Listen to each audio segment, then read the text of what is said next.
My fiancée leaving me at the altar was the best moment of my life. I'm standing at the altar in my rented tux, watching 200 guests murmur and check their phones as the church organist plays Canon in D for the fourth time. It's 3:47 p.m. Emma should have walked down that aisle 17 minutes ago. My best man, Marcus, leans over and whispers, "Maybe she's just nervous, man. You know how she gets about being the center of attention." I nod and force a smile, but my hand instinctively moves to the breast pocket of my jacket where a flash drive sits like a loaded weapon. Marcus has no idea that in about 13 minutes, his entire world is going to implode alongside Emma's. The irony isn't lost on me that I'm more excited than nervous. While everyone else sees a groom being abandoned, I see a woman walking straight into the most beautiful trap I've ever constructed. My phone buzzes with a text from Detective Sarah Chin, *, units in position. Warrant signed. Waiting for your signal. *. I delete it immediately and glance toward the back of the church. Emma's maid of honor, Jessica, is pacing near the entrance, her phone pressed to her ear. From here, I can see her face cycling through confusion, anger, and what looks like panic. Jake. Pastor Williams approaches, his weathered face creased with concern. Perhaps we should. Give her 5 more minutes, I say, loud enough for the front rows to hear. Emma's probably just touching up her makeup. You know how she wants everything to be perfect. Perfect. That's the word Emma used 6 months ago when she told me about her girls' trip to Cabo. The same trip where, according to the private investigator's photos, she and Marcus spent a long weekend testing out honeymoon positions in a beachfront suite I unknowingly paid for. $47,000. That's how much she's siphoned from our joint savings account over the past 14 months. Small amounts at first, $500 here, $800 there. Enough to cover wedding expenses and emergency car repairs and a dozen other lies I swallowed like communion wine. But the money was just the appetizer. The main course was the systematic theft of Nexus Technologies' proprietary code, my company's entire future downloaded onto encrypted drives and ready to be sold to our biggest competitor. Marcus had access as my business partner. Emma had access because I trusted her with everything. My mom catches my eye from the second row, her smile wavering. She spent $3,000 on her mother-of-the-groom dress and flew in from Portland with Dad. Behind her, Emma's parents look like they want to crawl under the pews. Her father keeps loosening his tie like it's strangling him. I almost feel bad for them. They have no idea their daughter is currently in her Honda Civic, racing toward the airport with 2 suitcases full of cash and a one-way ticket to Costa Rica. They don't know about the offshore accounts or the forged documents or the fact that she's been planning this exit strategy since before she said yes to my proposal. Another buzz. This time it's from my PI, David, *, target vehicle on I-405 South. ETA to SeaTac, 23 minutes. *. Perfect timing. Emma always was punctual when it came to her own interests. Pastor Williams clears his throat. Jake, I think we need to consider. Actually, Pastor, I say, reaching for the flash drive, I just received word about Emma. Would it be possible for me to address our guests? I have something important to share about why she's not here. The trap is set. Now comes the fun part. The pastor's eyebrows furrow as he processes my request. In the 14 months I've known him through our premarital counseling sessions, I've never seen William Patterson look this uncomfortable. His hands fidget with his Bible, and I can practically hear the wheels turning as he weighs pastoral duty against whatever social protocol covers runaway brides. Of course, Jake. Whatever you need. He steps aside, and I move to the microphone. The church falls silent except for the whisper of fabric as 200 people shift in their seats to face me. I can see my college roommate Dave in the 4th row, still holding the gift bag that probably contains the $200 blender Emma registered for. My Aunt Carol has her phone out, definitely recording this for the family group chat. Ladies and gentlemen, I begin, my voice carrying clearly through the sanctuary's sound system. Thank you all for being here today to witness what was supposed to be Emma and my wedding. Murmurs ripple through the crowd. Jessica stops pacing and stares at me, her face pale. In the 3rd row, Emma's college friend Amanda leans forward like she's watching a car accident in slow motion. Unfortunately, Emma won't be joining us today. But not for the reasons you might think. I pull out the flash drive, holding it up like a piece of evidence. 3 months ago, I hired a private investigator because I noticed some inconsistencies in our finances. The murmurs get louder. My dad half rises from his seat, probably thinking he should stop me, but my mom grabs his arm. She knows that look on my face, the same one I had when I was 12 and caught my older brother stealing from my piggy bank.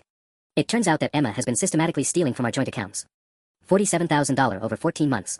Money that was supposed to go toward this wedding, our honeymoon, and our future home. Someone gasps, I think it's Emma's grandmother. Marcus is staring at me with his mouth slightly open, his face cycling through confusion and what might be the early stages of panic. He knows. He absolutely knows where this is going. But the financial theft was just part of the plan. I clicked the flash drive into the church's AV system. Pastor Williams upgraded their tech setup last year, never knowing it would be used for something like this.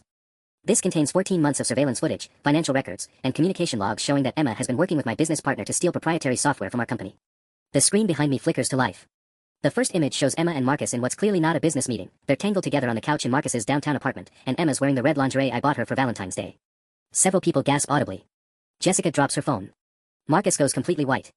The plan was elegant, really, I continue, advancing to the next slide, bank records showing transfers from our joint account to one I'd never seen before. Drain my personal accounts, steal the company's intellectual property, and disappear right after the wedding when she'd have legal claim to half of everything anyway. My phone buzzes. David again, *, target pulled over. Officers approaching vehicle now. *. I can't help but smile as I look out at the sea of stunned faces. Emma's father has his head in his hands. Her mother is crying quietly. But in the back corner, I spot Detective Chen in civilian clothes, giving me a subtle thumbs up. The good news, I say, advancing to the final slide, is that Emma won't be getting away with any of it. The final slide clicks into view, a screenshot of Emma's booking confirmation for Costa Rica Airlines, Flight 447, departing at 5:15 p.m. Right next to it, a photo of her Honda Civic pulled over on the shoulder of I-405, red and blue lights flashing behind it. As of 4 minutes ago, I announce, Emma Rodriguez was arrested for embezzlement, fraud, and theft of intellectual property. She's currently in custody, about 12 miles from here, with 2 suitcases containing $23,000 in cash and encrypted drives full of stolen code. The silence breaks like a dam bursting. Someone screams, I think it's Jessica. Marcus bolts upright from his groomsman chair, his face shifting from pale to green. In the third row, my Uncle Pete starts slow clapping until my Aunt Linda smacks his arm. But the best reaction comes from the back of the church. Emma's cousin Derek, the one who always bragged about his genius girlfriend and how lucky I was to land someone like Emma, is staring at the screen with his jaw hanging open like a broken gate. Now Marcus, I turn to face my soon-to-be former business partner. I'm guessing you're wondering how much I know about your role in all this. He's sweating through his rental tux. The boutonniere on his lapel is wilting from the heat radiating off his panic. Jake, man, I can explain. Can you explain the $15,000 consulting fee Meridian Corp paid you last month for information you don't legally own? I pull up another document on the screen. Or the hotel receipts from your romantic getaways with my fiancée. The Fairmont Olympic in February, the Salish Lodge in March, the Four Seasons last weekend. Marcus glances toward the exit, but Detective Chen has moved to block the main aisle. 2 more plainclothes officers, I recognize them from our planning meetings, are positioned near the side doors. The net is closing. The beautiful thing about modern technology, I continue, is how much evidence people leave behind. Every text message, every bank transfer, every swipe of a hotel key card. Emma thought she was being clever with her encrypted phones and offshore accounts, but she forgot that Marcus here has the digital security awareness of a golden retriever. I advance to the next slide, screenshots of text messages between Marcus and Emma. The timestamps go back 18 months. Asterisk Marcus, Jake's in Seattle until Thursday. Come over tonight. Asterisk. Asterisk Emma, can't wait. Did you get the Nexus files I asked about? Asterisk. Asterisk Marcus, everything's on the drive. When do we move to phase 2? Asterisk. Asterisk Emma, right after the wedding. He'll be too heartbroken to think straight. Asterisk. The church erupts. Emma's mother stands up, shouting something in Spanish that I'm pretty sure involves cursing Emma's ancestors. My groomsman Tyler, who introduced me to Emma at his birthday party 3 years ago, looks like he wants to crawl into the floor and disappear. But the moment I've been waiting for comes when my phone buzzes with a call from an unknown number. I know exactly who it is. Excuse me, I tell the crowd, holding up my phone. I believe this is Emma calling from jail. I tap the speaker button, and Emma's voice fills the church, high-pitched with panic. Jake. Jake, there's been a huge misunderstanding. I can explain everything. The police won't listen to me, and they've frozen all my accounts, Hi, honey, I say, my voice carrying clearly through the microphone. I'm so sorry you can't be here for our wedding. All 200 guests were really looking forward to seeing you walk down the aisle. The silence on the other end is deafening. Jake. Emma's voice cracks through the phone speaker, and I can hear the reality of her situation finally sinking in. Are you at the church? With everyone listening? Of course I'm at the church, sweetheart. It's our wedding day, remember? I glance at Marcus, who looks like he's about to vomit all over his rental shoes. Though I have to say, your timing for this little Costa Rica vacation is interesting. Did you really think I wouldn't notice the plane ticket charged to our joint credit card? The gasp that echoes through the church comes from at least 30 people simultaneously. Emma's mother starts crying harder, and her father has gone completely rigid in his seat. Jake, please, you don't understand. Actually, I understand perfectly. I pull up another document on the screen behind me. For instance, I understand that you opened a business account under the name Rodriguez Consulting 6 months ago. I understand that Meridian Corp has been paying you $8,000 monthly retainers for information about our development timeline. And I understand that you've been selling our client list to competitors since last October. The church has gone dead silent except for Emma's labored breathing through the phone speaker. Even the kids in the back rows have stopped fidgeting. But here's what I really want to know, Emma. When exactly did you decide I was worth more to you as a target than as a husband? Was it before or after you said yes to my proposal? I never meant for it to go this far. It started as just what? Just a little side hustle. Just some extra cash. My voice hardens, and I see several people in the front row lean back slightly. Or are you talking about Marcus? Did sleeping with my business partner just happen, too? Marcus tries to bolt. He makes it exactly 4 steps down the side aisle before Detective Chen intercepts him with a hand on his shoulder and a badge in his face. The sound of handcuffs clicking shut echoes through the sanctuary like a period at the end of a very long sentence. Marcus Anthony Kellerman, Detective Chen's voice carries clearly through the church. You're under arrest for conspiracy to commit corporate espionage, theft of intellectual property, and fraud. You have the right to remain silent. Through the phone, I can hear Emma hyperventilating. Marcus? Marcus, are you there? What's happening? Marcus is a little busy right now, I say, watching as they lead him past the altar where he was supposed to stand beside me as my best man. He's getting the same VIP treatment you're enjoying. Matching bracelets and everything. Jake, listen to me. I know how this looks, but... how this looks. I laugh, and the sound bounces off the vaulted ceiling. Emma, this looks like exactly what it is. A systematic, premeditated plan to destroy my life and steal everything I've worked for. The only thing that surprises me is how sloppy you both were. I advance to a new slide, security camera footage from my office building showing Emma accessing my computer after hours on 17 different occasions. Did you really think I wouldn't eventually notice you logging into our servers at 2 a.m.? Or that Marcus suddenly knew details about projects he wasn't assigned to? You treated me like I was stupid, Emma. That might be the part that hurts most. Please, her voice is barely a whisper now. I'll pay everything back. I'll delete all the files. We can fix this. I look out at the crowd, at my parents, who flew across the country to watch their son get married, at Emma's family, who are learning their daughter is a criminal in the most public way possible, at friends who took time off work and bought gifts and rented hotel rooms for a celebration that was always meant to be a crime scene. The only thing that's getting fixed today, Emma, is the mess you made of my life. And honestly, I pause, letting the silence build. I've never felt better. I hang up on Emma mid-sob and pocket my phone, but the drama is far from over. As Detective Chin escorts Marcus past the altar, my former business partner suddenly stops and turns back to face me. You think you're so fucking smart, don't you? Marcus's voice echoes through the church as he struggles against the handcuffs.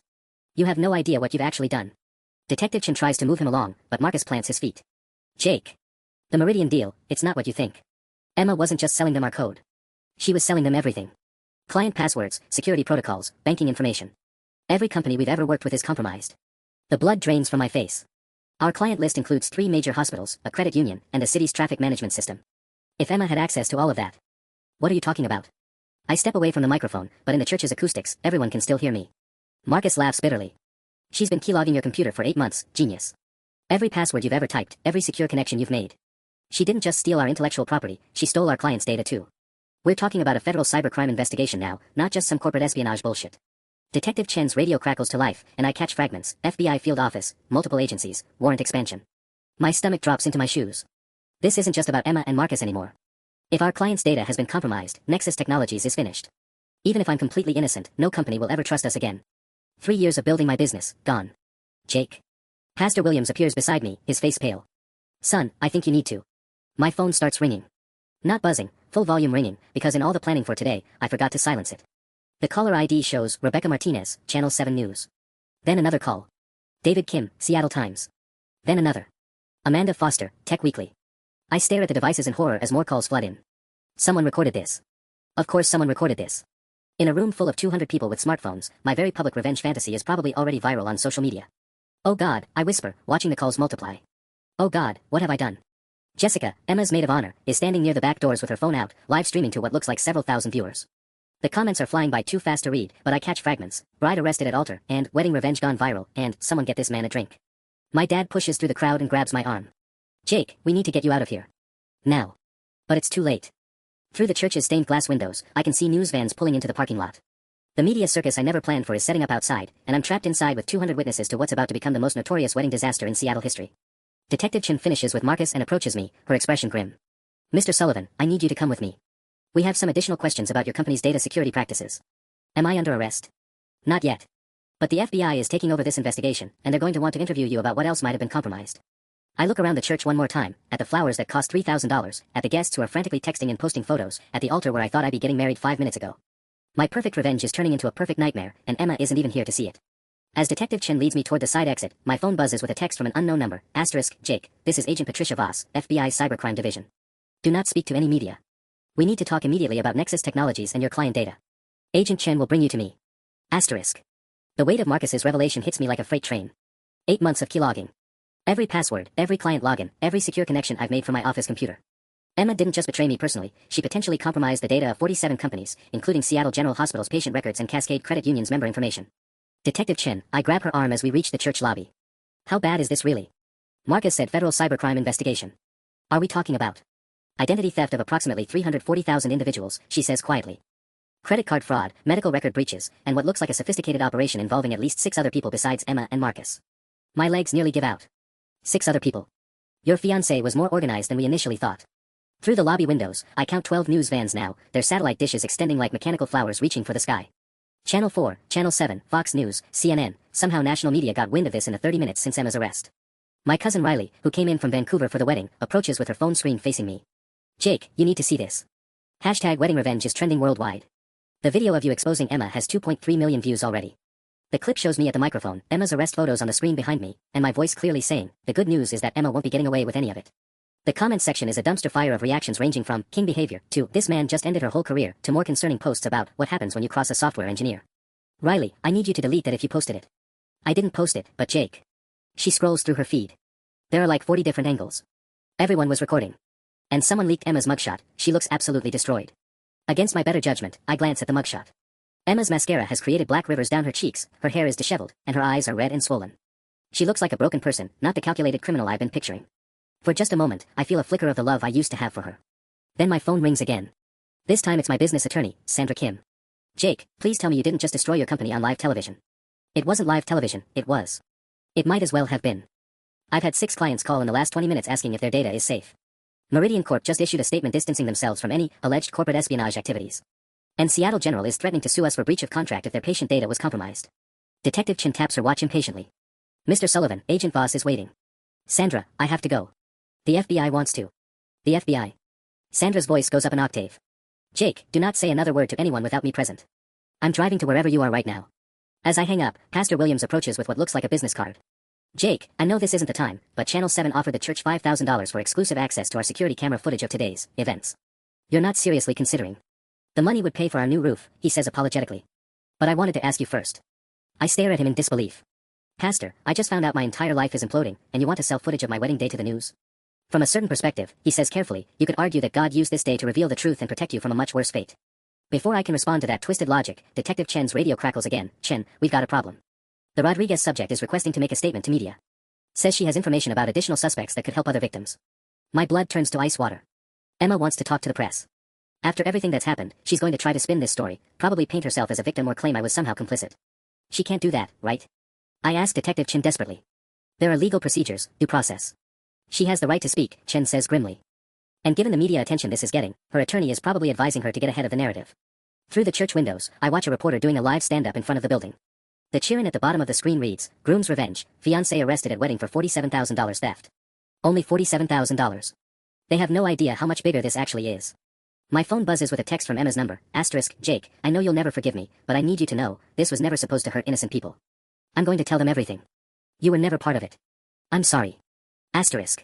And just like that, I realize Emma's about to throw everyone under the bus to save herself. Including me.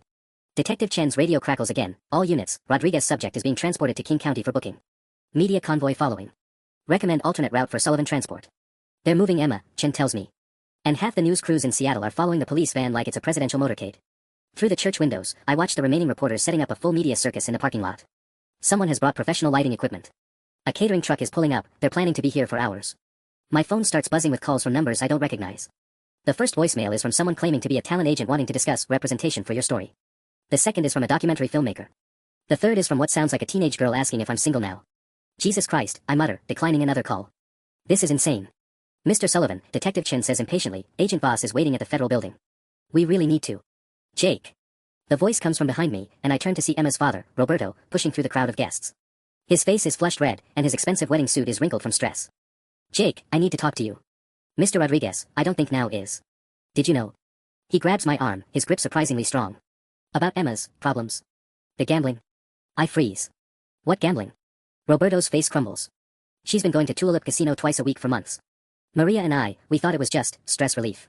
But if she stole $47,000. His voice breaks. Dios mío, how much did she lose? A new piece of the puzzle clicks into place. Emma's girls' nights that became more frequent. Her defensiveness about credit card statements. The way she disappeared for hours on weekends, claiming she was wedding planning. Detective Chen, I say urgently, if Emma has gambling debts, this changes things. She might not have been the mastermind. She might have been pressured into. Chen's radio interrupts. Detective Chen, Rodriguez subject's attorney has arrived at booking. They're requesting immediate media availability. Says client has information about victims of corporate manipulation and wants to set the record straight. She's really doing it, I breathe. She's going to tell her side to the press. My best man Tyler, who's been quietly standing near the altar this whole time looking shell-shocked, suddenly appears next to me. Jake, man, I'm getting texts from college friends saying this is all over Twitter. Hashtag groom revenge, hashtag wedding justice, hashtag Emma the scammer. Your story is everywhere. He shows me his phone screen. The top trending topic shows a photo of me at the microphone with Emma's arrest warrant displayed behind me. The tweet has 47,000 retweets. This man just served his cheating fiancée the coldest revenge in history. She stole $47,000 and got arrested trying to flee to Costa Rica. King behavior. Crown. But scrolling down, I see the backlash starting to build. Anyone else think this public humiliation was cruel? She needed help, not jail. Imagine being so petty you destroy someone on their wedding day. Both of these people are toxic. Plot twist, he probably drove her to steal by being controlling. Red flags everywhere. This is what happens when mediocre white men can't handle rejection. Roberto, I turn back to Emma's father, how bad are the gambling debts? We don't know. But last month, she asked to borrow $15,000 for wedding expenses. Said her account was temporarily frozen due to bank errors. His hands shake as he speaks. We gave it to her because we wanted this day to be perfect. Another $15,000. From her own parents. Emma was deeper in the hole than even I realized, and now I'm wondering if Marcus manipulated her desperation, if the corporate espionage started as his idea when she needed money fast. Detective Chen's patience finally snaps. Mr. Sullivan, I don't care if the Pope wants to confess to you. Agent Voss has been waiting 45 minutes, and she's not happy. We're leaving now. As she guides me toward the side exit, I catch sight of my parents near the altar, looking completely overwhelmed. My mom is clutching Dad's arm while strangers ask her for selfies. My dad, who hates attention more than anyone I know, is surrounded by reporters shoving microphones at him. Wait, I call to Chen. I need 1 minute with my parents. 30 seconds. I push through the crowd to reach them. Mom, Dad, I'm so sorry. This wasn't supposed to. Honey, Mom interrupts, pulling me into a fierce hug. We're proud of you for standing up for yourself. But these reporters are asking about your childhood, your business, everything. We don't know what to say. Don't say anything. Refer everyone to my attorney, Sandra Kim. I scribble her number on a church program. And whatever you do, don't watch the news tonight. Dad shakes his head grimly. Son, I hope you know what you're doing. This kind of public spectacle, it follows you forever. Before I can respond, Detective Chen appears at my elbow. Time's up. Agent Voss just called personally. As we head for the exit, my phone rings one more time. The caller ID shows Emma Rodriguez, County Jail. Against every instinct, I answer. Jake, Emma's voice is barely a whisper, hoarse from crying. I'm about to talk to the reporters. I want you to know, whatever happens next, the part about loving you was real.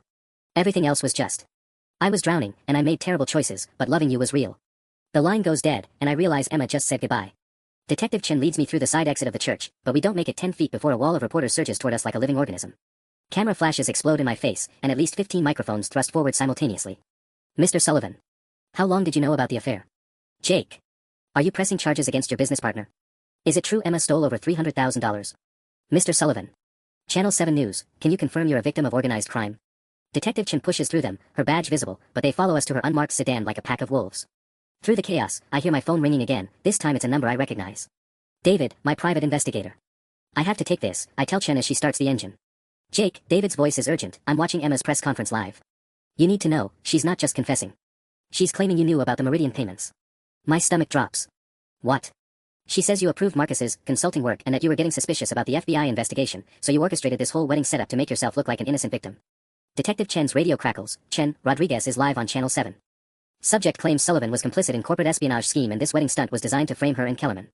She's destroying me, I whisper, staring at the news vans following us through downtown Seattle. I tried to get justice, and she's... It gets worse, David interrupts. She's got documents. Screenshots of emails between you and Marcus about client security protocols. She's claiming those were instructions for data harvesting, not legitimate IT communications. Chen pulls into the federal building's underground garage, and I see Agent Voss waiting by the elevator, a stern woman in her 50s wearing a charcoal suit and an expression that could cut glass. Mr. Sullivan, she says without preamble, we have a problem. Your former fiancée just made some very serious allegations on live television. She claims you masterminded this entire operation and used your wedding day as an elaborate setup to frame her and your business partner.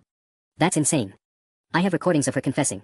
Recordings that were obtained through private surveillance without a warrant. Agent Voss cuts me off. Her attorney is already claiming entrapment and illegal wiretapping. Meanwhile, she's produced email evidence suggesting you instructed Marcus to access client data for security auditing purposes. We step into the elevator, and Agent Voss continues. Seattle General Hospital called 20 minutes ago. Their IT department found evidence that someone accessed patient records using your administrative credentials last Tuesday. Can you account for your whereabouts between 2 o'clock and 4 a.m. on November 15th? I was home sleeping. Emma was. I stop. Emma was out late that Tuesday, claiming she had a bachelorette party planning session. If she had my passwords, she could have used my credentials from anywhere. The IP address traces to a coffee shop 6 blocks from Marcus's apartment, Agent Voss says grimly. The same coffee shop where surveillance footage shows you meeting with Marcus on 3 separate occasions in the past month.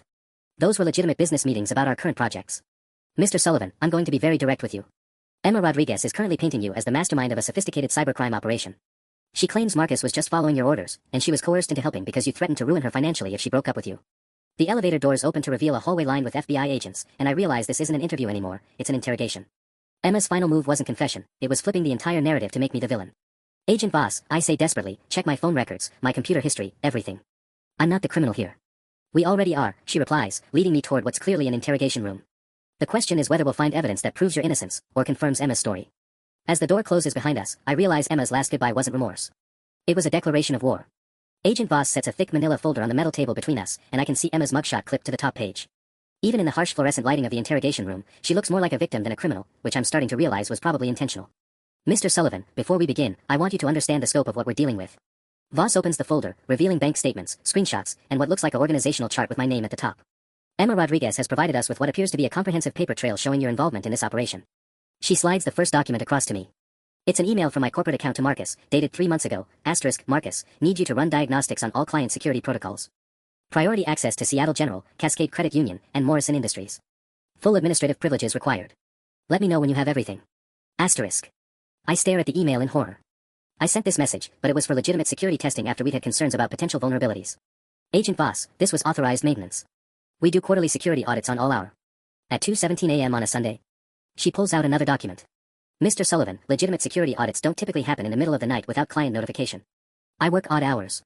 I've always been a night owl, especially when I'm stressed about. I stop, realizing how weak that sounds.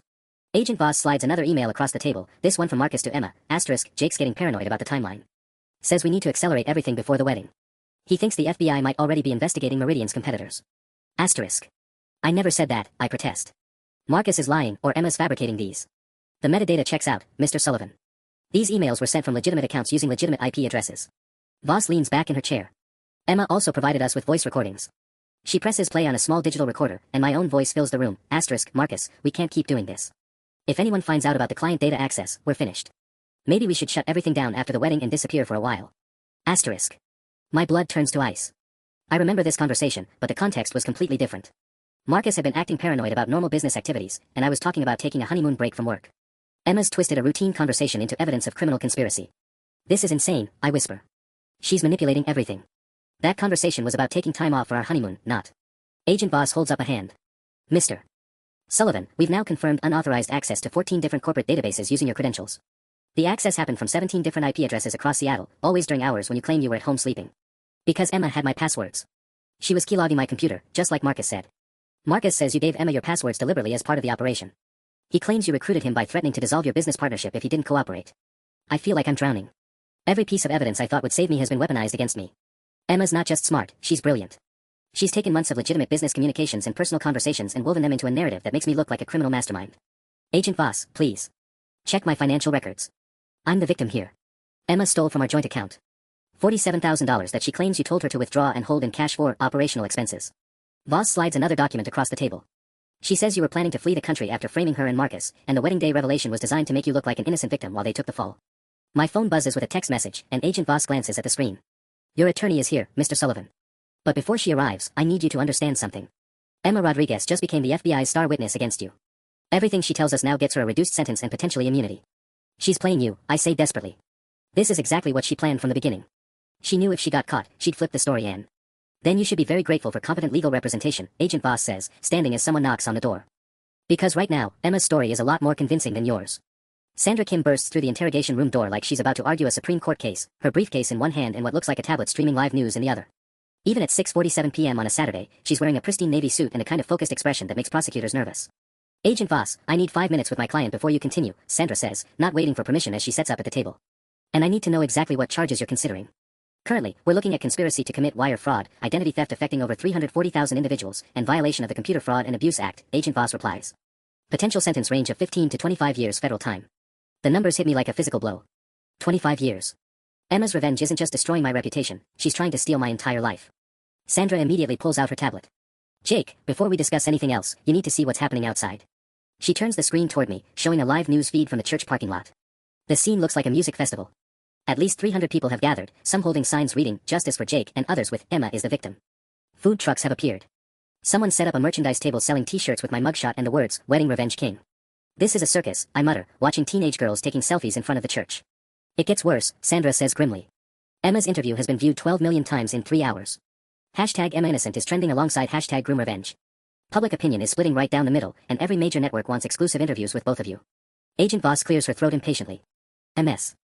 Kim, we have substantial evidence suggesting your client orchestrated this entire operation. Multiple witnesses, financial records, email communications. Alleged evidence, Sandra interrupts sharply. None of which my client has had opportunity to properly examine or refute.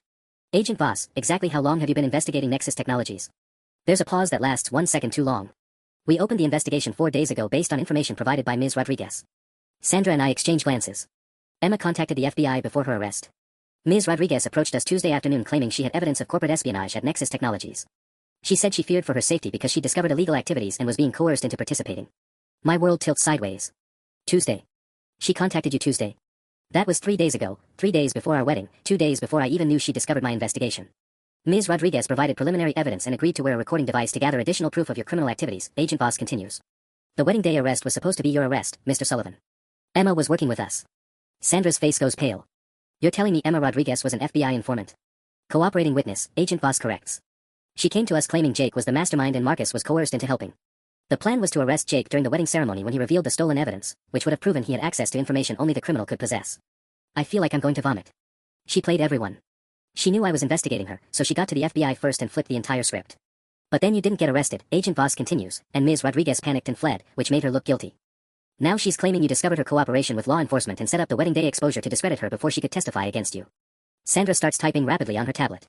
Agent Voss, I need copies of all communications between the FBI and Ms. Rodriguez prior to today. If she was already cooperating with law enforcement while simultaneously committing the crimes my client documented, that's evidence of fraud against the federal government. The recordings Emma made are compelling, Ms. Kim. Your client clearly discusses criminal activities in multiple conversations. Conversations that were illegally recorded without his knowledge or consent by someone who was simultaneously robbing him, Sandra snaps. Agent Voss, this woman stole $47,000 from my client's personal accounts while working as your informant. Are you seriously not seeing the problem here? My phone, which has been buzzing constantly, suddenly starts ringing with a call from Channel 7 News. Through the interrogation room's small window, I can see the parking garage filling with news vans. The media circus is getting worse, Agent Voss observes. Mr. Sullivan, I strongly advise against any public statements until this investigation concludes. How long will that take? Sandra asks. Given the complexity and the public attention, potentially months. We'll need to analyze all of Nexus Technologies' client data, interview dozens of witnesses, and coordinate with multiple agencies. Agent Voss closes the folder. Mr. Sullivan, you're not under arrest today, but don't leave Seattle. And I recommend you suspend all business operations immediately. As we stand to leave, Sandra grabs my arm. Jake, there's one more thing. While you've been in here, someone leaked Marcus's full confession to the press. He's claiming Emma seduced him into the scheme specifically to get access to you and your company. Says she's been planning this for over 2 years, since before you started dating. 2 years. I stare at her in disbelief. We met at Tyler's birthday party. It was completely random. According to Marcus, Sandra says quietly, it wasn't random at all. The elevator ride to the parking garage feels like descending into hell. Sandra scrolls through her phone, muttering about unprecedented media coverage and social media shitstorm, while I try to process Marcus's latest bombshell. 2 years of planning. Emma targeting me specifically, orchestrating our entire relationship from that first, accidental, meeting at Tyler's birthday party. Jake, we need to get you somewhere safe, Sandra says as the elevator dings. Your apartment building is surrounded by reporters, and someone doxed your address online. I've booked you a room at the Fairmont under my name. The parking garage doors open to reveal absolute chaos. Despite being underground and supposedly secure, at least 50 people crowd the entrance ramp. Some hold phones recording everything, others wave signs, and I spot at least 3 news crews with professional cameras. How the hell did they get in here? Sandra mutters, but we don't have a choice. We push through the crowd toward her BMW, and the questions hit like machine gun fire. Jake. Is it true Emma planned this for 2 years? Mr. Sullivan. Are you filing a civil lawsuit? Did you really mastermind the whole thing? A teenage girl with purple hair shoves her phone in my face. Are you going to write a book about this? I'd totally read it. As Sandra starts the engine, my phone buzzes with a text from an unknown number, *, Jake, this is Tyler. Turn on Channel 7 now. They found something else. *. Sandra's car has satellite radio, and I tune to the news as we crawl through the crowd. The anchor's voice fills the car. Exclusive investigation has uncovered what appears to be a third party involved in the Nexus Technologies scandal. Court documents filed this evening reveal that Emma Rodriguez received over $78,000 from an unnamed individual described only as Client X in the months leading up to her planned wedding. My blood runs cold. $78,000. On top of what she stole from me. Channel 7 has obtained bank records showing regular deposits to Rodriguez's personal account from a shell company registered in Delaware, the anchor continues. FBI sources confirm they are investigating whether this represents payment for industrial espionage activities targeting multiple Seattle tech companies. Sandra pulls into the Fairmont's parking garage and immediately calls someone on her Bluetooth. Patricia, it's Sandra Kim. I need you to run forensic accounting on every transaction Emma Rodriguez made in the past 18 months. Someone was paying her serious money, and I guarantee it wasn't just Marcus. As we walk through the hotel lobby, I notice people recognizing me. A businesswoman at the bar points her phone in our direction. The concierge gives me a look that's half sympathy, half fascination. The elevator operator asks if I'm that guy from the wedding video. Room 1247, Sandra says, handing me a keycard. Order room service, don't answer the door for anyone except me, and absolutely do not check social media. But I'm already pulling out my phone. The hashtags have multiplied, #wedding scandal, #Emmagate, #justice for Jake, #tech heist. The top trending video shows Marcus being led away in handcuffs, but the comments are brutal. This man destroyed his best friend's life for money. Hope he rots in prison. Plot twist, Jake probably deserved it. No woman steals $47,000 unless the relationship is toxic. Marcus is the real victim here. Emma manipulated both of them. Then I see a comment that makes my stomach drop. Anyone else notice Jake's company handles IT for Seattle Children's Hospital? If patient data got stolen, those kids' families are screwed. Sandra, I call out as she heads for the elevator, Seattle Children's Hospital. Are they on our client list? Her face goes white. Jake, please tell me you're not asking because. Check the news. Someone's connecting dots about pediatric patient records. She immediately starts dialing. Dr. Martinez. It's Sandra Kim.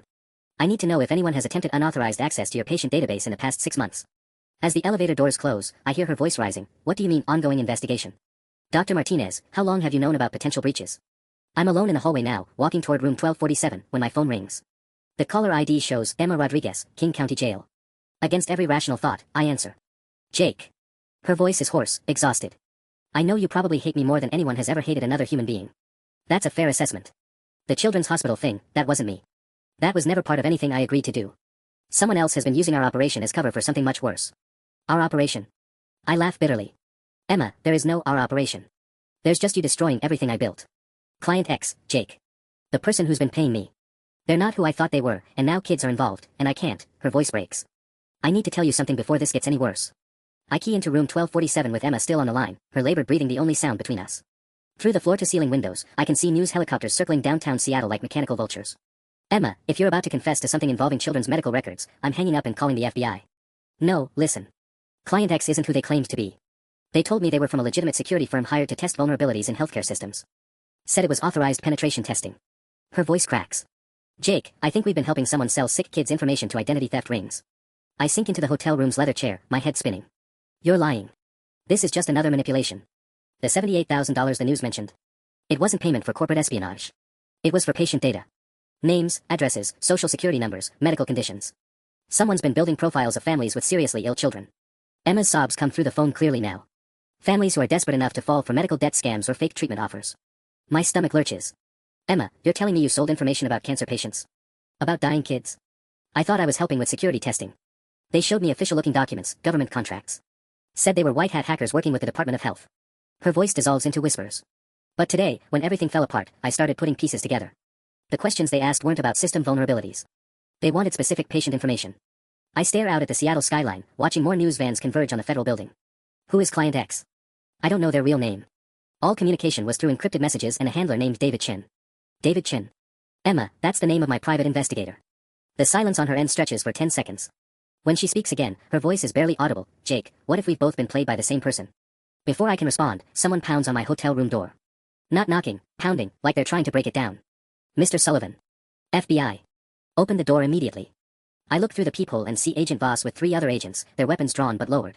Behind them, hotel security looks terrified. Emma, I have to go. The FBI is here. Jake, wait. David Chin, your PI. Did he approach you, or did you find him? I freeze with my hand on the door handle. David contacted me 3 months ago, claiming he'd heard through professional networks that I might need investigative services. Said he specialized in matrimonial cases and had a feeling about Emma based on behavioral patterns he'd observed. He approached me, I whisper into the phone. Jake, get out of there. David Chen isn't just Client X. If he's been playing both sides, feeding you information about me while paying me to steal data, then...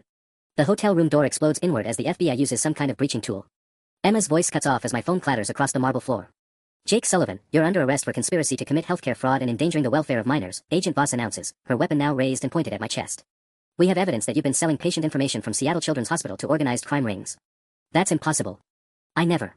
David Chen provided us with recordings of you authorizing the sale of pediatric patient data for $15,000 per file. Agent Voss approaches with handcuffs. Recordings where you specifically discuss targeting families with terminal diagnoses because they're more vulnerable to financial scams. My legs give out.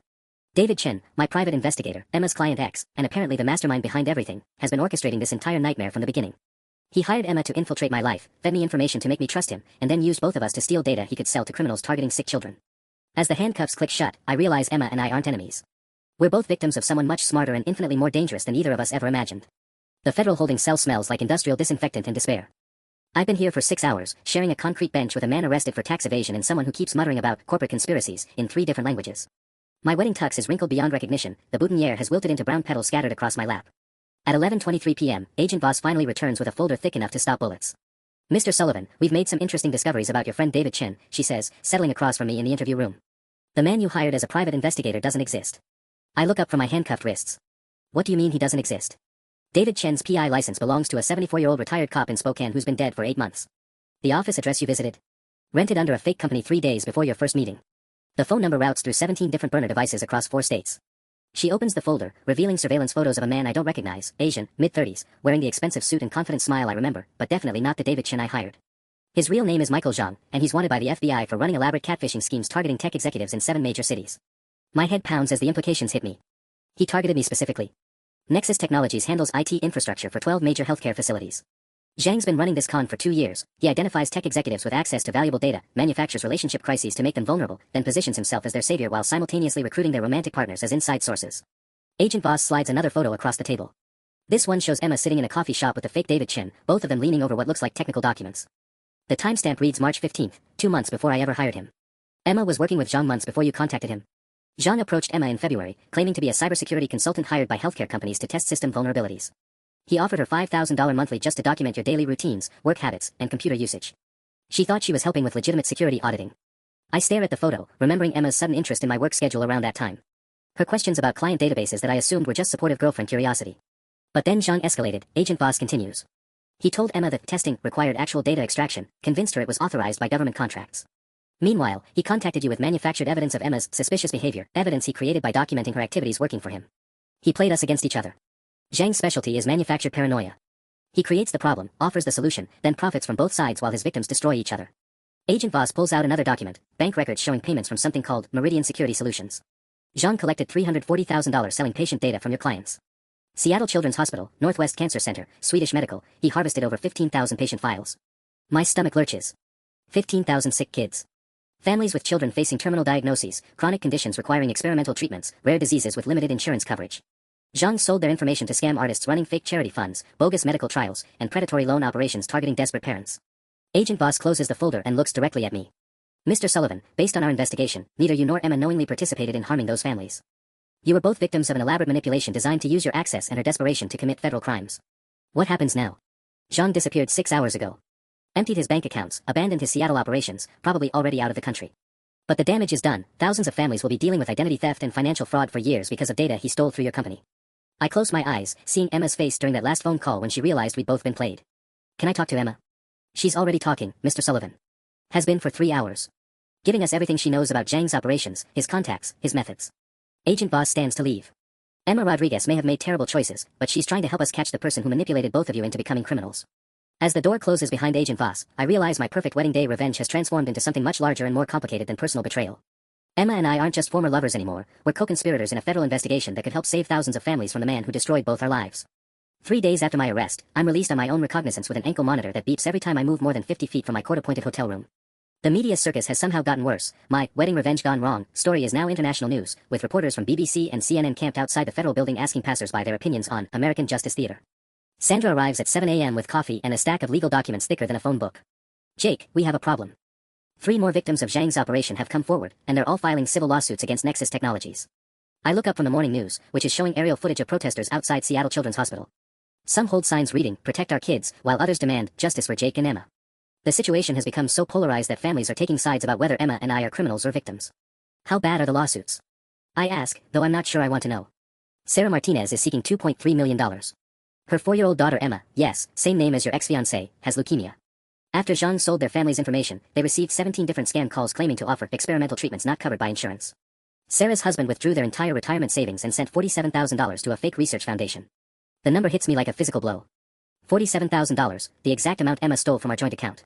Sandra, please tell me that's a coincidence. It's not. Zhang was using the money Emma stole from you as seed funding for his medical scams. He'd use your stolen cash to create fake websites and fabricated research documents, then collect much larger amounts from desperate parents.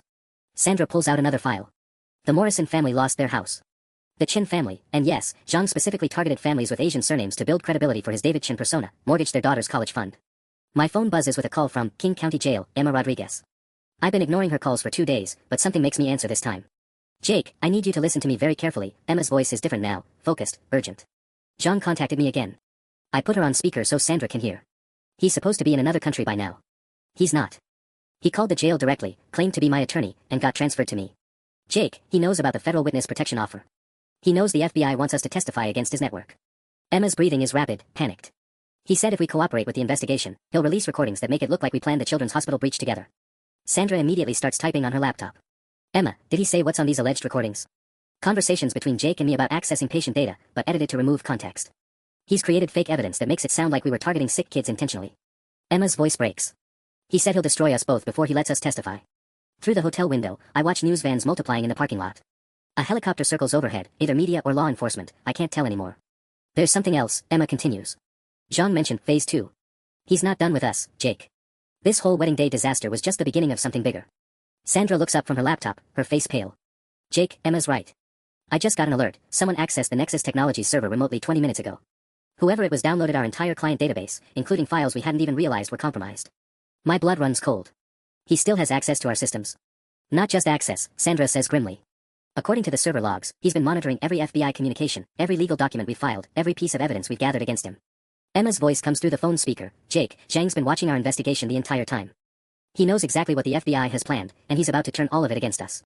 The truth about David Chen, Michael Zhang, comes out in spectacular fashion during what becomes known as the second wedding scandal, exactly 1 week after my original disaster. Zhang, in his arrogance, decides to hold a press conference outside the federal building at 2:17 p.m. on Saturday, November 23rd. He's dyed his hair blonde, grown a beard, and is wearing a $3,000 suit that screams successful consultant.